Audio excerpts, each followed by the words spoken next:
শুধু নবীজি যুবকদেরকে ভালোবাসেন বিষয়টা এমন নয়, আল্লাহ রাব্বুল আলামিন যুবকদেরকে ভালোবাসেন।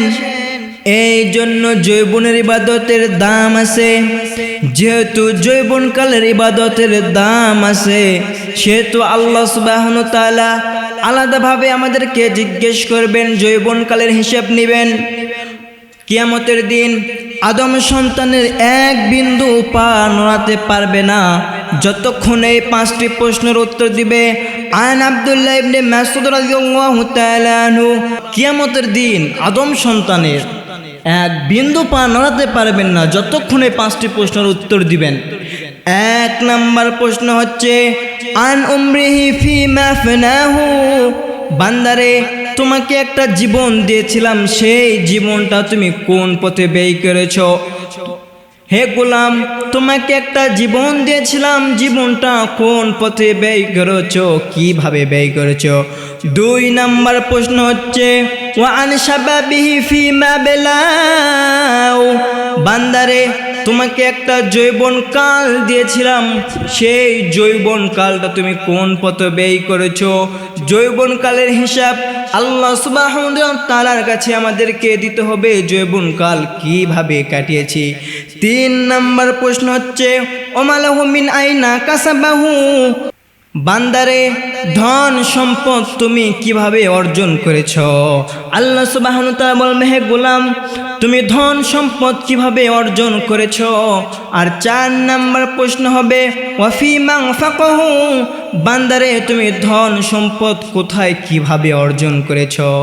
ধন সম্পদ কোথায় ব্যয় করতেছেন এর হিসাব কিন্তু আল্লাহ সুবহানাহু ওয়া তাআলার কাছে আমাদেরকে দিতে হবে।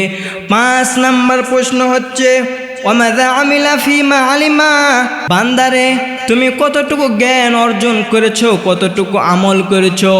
এই 5টি প্রশ্নের উত্তর যদি কোনো ব্যক্তি না দিতে পারে, কিয়ামতের দিন আদম সন্তানের এক বিন্দু পা নড়াতে পারবে না। এই 5টি প্রশ্নের মধ্যে সবচেয়ে গুরুত্বপূর্ণ প্রশ্ন হলো ওয়া আন শাবাবিহি ফিমা বেলাউ, বান্দারে তোমাকে যৌবনকাল দিয়েছিলাম, সেই যৌবনকাল তুমি কিভাবে ব্যয় করেছো? যৌবনকাল কোথায় ব্যয় করেছো?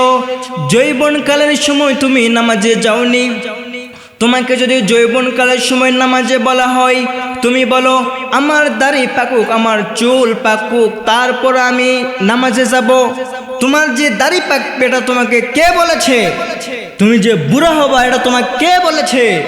তুমি যে বুড়ো হবা এটা তোমাকে কে বলেছে? আপনাকে শয়তান ধোঁকা দিয়ে দিয়ে জাহান্নামের দিকে নিয়ে যাচ্ছে, কবে তোমার হুঁশ হবে? এই জন্য রাসূল কারীম সাল্লাল্লাহু আলাইহি সাল্লাম বলেন 5টি জিনিস আসার আগে 5টি জিনিসের কদর করো। 1 নাম্বার প্রশ্ন হচ্ছে মৃত্যু আসার আগে জীবনটাকে কাজে লাগাও। মৃত্যু কেন যে কোনো সময় আসতে পারে, জীবনকে আমাদের ভালো কাজে লাগাতে হবে। মৃত্যুর পর যদি বলি হে আল্লাহ আমাকে আর একবার সুযোগ দাও, আমি পৃথিবীতে গিয়ে শুধু তোমার আমল করব, আপনি যা করতে বলবেন আমি তাই বলবো, কিন্তু আল্লাহ সুবহানাহু ওয়া তাআলা কিন্তু তা করবেন না। এই জন্য মৃত্যু আসার পূর্বে জীবনকে আমাদেরকে কাজে লাগাতে হবে। 2 নাম্বার প্রশ্ন হচ্ছে ব্যস্ততা আসার পূর্বে অবসরকে কাজে লাগাও। 3 নাম্বার প্রশ্ন হচ্ছে দারিদ্রতা আসার আগে সচ্ছলতাকে কাজে লাগাও। 4 নাম্বার প্রশ্ন হচ্ছে অসুস্থতা আসার পূর্বে সুস্থতাকে কাজে লাগাও। আর 5 নাম্বার প্রশ্ন হচ্ছে বুড়ো হওয়ার আগে যৌবনকালকে কাজে লাগাও। যৌবনকালে যদি আপনি কাজে না লাগান, আল্লাহ সুবহানাহু ওয়া তাআলা কিন্তু আপনার হিসাব নেবেন। যৌবনকালের ইবাদতের দাম আছে, যৌবনকালের হিসাব আল্লাহ সুবহানাহু ওয়া তাআলা আমাদের কাছ থেকে আলাদাভাবে নেবেন। এই জন্য রাসূল কারীম সাল্লাল্লাহু আলাইহি সাল্লাম বলেছেন 5টি জিনিস আসার আগে 5টি জিনিসের কদর করো।